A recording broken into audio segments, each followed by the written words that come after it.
For more insight, we welcome now retired Army Lieutenant Colonel Daniel Davis, Senior Fellow at Defense Priorities and host of the Daniel Davis Deep Dive on YouTube. Great to see you, sir. Always good to be here. Thank you. So in the last hour, Netanyahu posted on X saying this, quote, "We are not going to occupy Gaza. We are going to free Gaza from Hamas." Critics are now raising concerns, though, about the humanitarian toll of all of this. Some saying this increases the possibility this becomes now a prolonged conflict.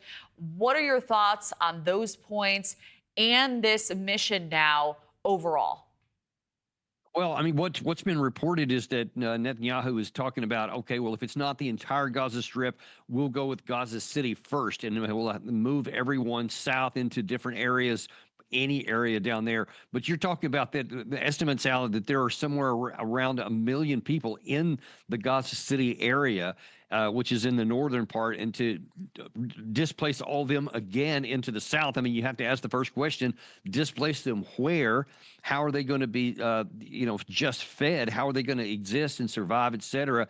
And the military task of getting that out of there without causing substantial more casualties, I just can't see how it's going to happen. And towards what end? I mean, look, we have to look at this in context. This has been going on we're closing in on 2 years, and how many times did we hear that we were just a few battalions more and Hamas would be destroyed, et cetera?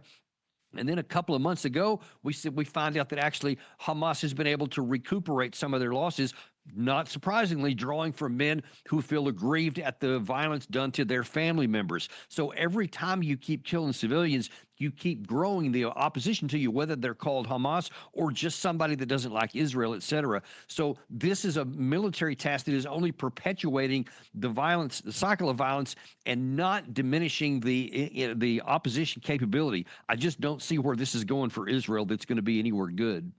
Well, let's talk about the obliteration of Hamas. Say it's taken place.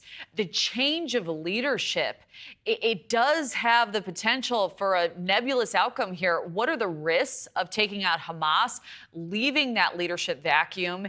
And what do you predict that transitional process may look like? Well, transition to what is the first question that we would have to ask. I mean, Netanyahu said there in that clip you showed that he wants some Arab force to run, but I mean, which Arab force? Who's going to come in and run that? Or what are going to be the rules of engagement?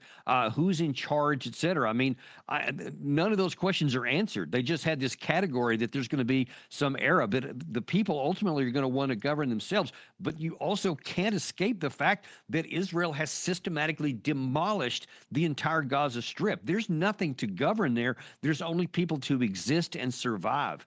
And so until you get to some point to where there's some kind of self-government capability for the Palestinian people, where they have control over their lives, where they even have an incentive and a motivation to work with the Israeli people, this cycle of violence is just going to continue. And so far, I haven't seen any evidence that the Israeli government is moving in that direction.